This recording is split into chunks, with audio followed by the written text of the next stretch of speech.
From the rioting fans witnessed in Season 1 to June's sanity and Aunt Lydia's desire to destroy Gilead, here are the things that need to come back in Handmaid's Tale Season 5. Oh, Fred Waterford is also included in the list. Wonder why? It's simple. Keep watching. The Writing of Season 1.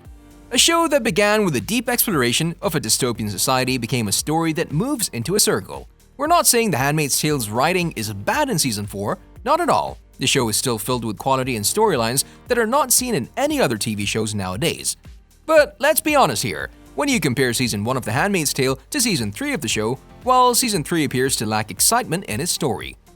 For those of you not familiar, The Handmaid's Tale is based on Margaret Atwood's dystopian novel about handmaids who are forced to give birth to children that are later given to rich people and their wives. When you read the book, you feel terrible because of some awful events that happen, but then when you see those exact same events presented on your small screen, and well, you get so invested in the story that the only thing you can think of is Gilead's fall. The early seasons were better simply because of the purpose they were carrying. There was June, a character played by Elisabeth Moss, adjusting to the new society and learning about all those awful Gilead's restrictions. The Handmaid's Tale Season 4 made fans question themselves if the time for Handmaid's Tale finale has come, mostly because of all violence and torture we've witnessed. Also, some people believe the show is making its story repetitive. Do you guys believe The Handmaid's Tale should end with Season 5? Let us know.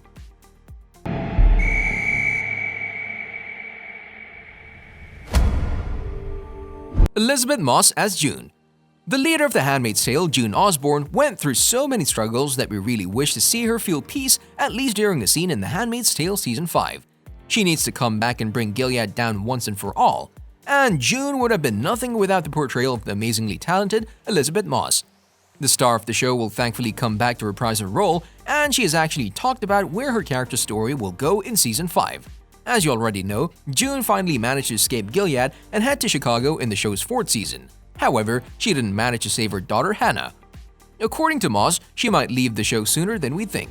This is because of Gilead's downfall. However, she also said that her character won't give up until she saves her daughters. The problem is, June did something that would leave major consequences on her in the future. She killed Fred Waterford.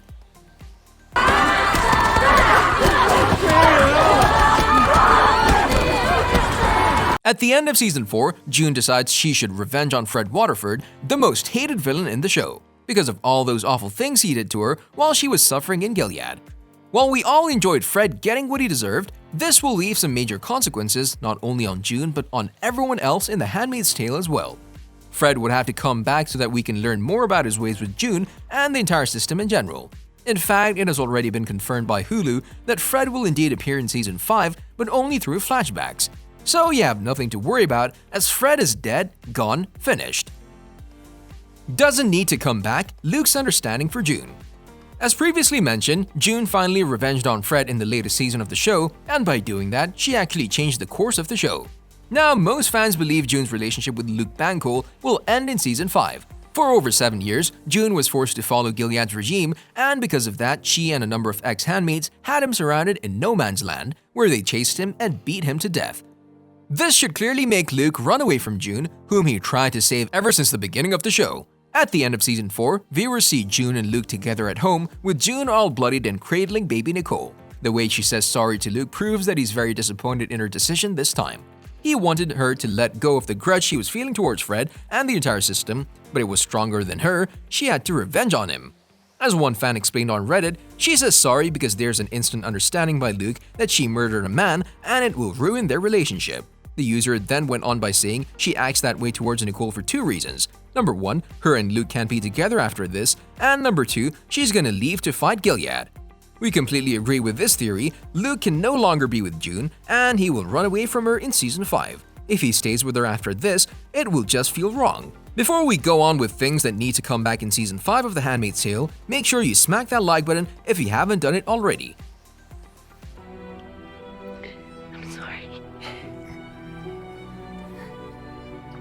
June's sanity. June is troubled, that's a fact. After going through all those terrible things, no wonder a person would be troubled. In the end, she finds a way to escape Gilead, but her mental health isn't great. And how could it be? June wants her daughters to be safe, and she didn't manage to save them. She's clearly losing her mind in Season 3 and 4. After so many years in Gilead, after she tried and tried, she completely lost her sanity in Season 3. Elisabeth Moss told The Hollywood Reporter June has lost her sanity by the end of Season 3, and what she does in Season 4 proves she's not stable anymore. If she can get Hannah out because she doesn't know where she is, then she's gonna get these kids out. It's the least she can do. It's some sort of atonement for not being able to get Hannah out. She's lost her mind.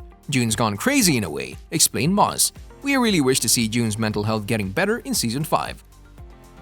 Always walk in twos, remember? And Lydia's desire to destroy Gilead. And Lydia is certainly one of the most complicated characters in The Handmaid's Tale. By complicated, we mean she's one of those most despised characters in the show. She really showed how far the Gileadian state can go in order to demand obedience. She cut out Janine Lindo's eye. This is one of the most terrible things that happened throughout the course of the show. But Season 4 somehow indicated that Aunt Lydia is changing her beliefs.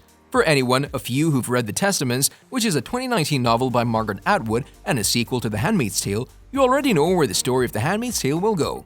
Spoilers ahead, Aunt Lydia will be the one who ends Gilead once and for all. True suffering of the flesh, that we shall find his love. June and Moira's friendship. June and Moira have gone separate ways at the end of The Handmaid's Tale Season 1. The Handmaid's Tale Season 4 finally had them reunite, but things between them are not the same anymore. The thing is, we might never see them being friends ever again. In a recent interview, Samira Wiley, the actress that plays Moira in the show, explained how the separation and everything they've been through changed them, and their connection is not the same as it was in Season 1. Season 4 had Moira save June, and while she was doing this, she actually risked her own life. But she also saved her in order to not feel guilty over how long her best friend has been trapped in Gilead, which is not the case with her, as Moira escaped Gilead earlier in the show. Moira gets June on her boat to Canada in episode 6, and while June didn't want to leave without saving Hannah first, Moira reminds her of everyone waiting for her in Canada: Luke, Rita, Emily, and Nicole. The Canadians will help you. The American government, whatever's fucking left of it, is in Canada and will help you. Could we see a healthy relationship between June and Moira in Season 5? What do you guys think? Also, are there any things that need to come back in The Handmaid's Tale Season 5 that we forgot to mention? Let us know down in the comment section below. If you enjoyed our video, make sure you subscribe to our channel so you'll never miss any of our videos in the future. As always, thanks for watching, guys.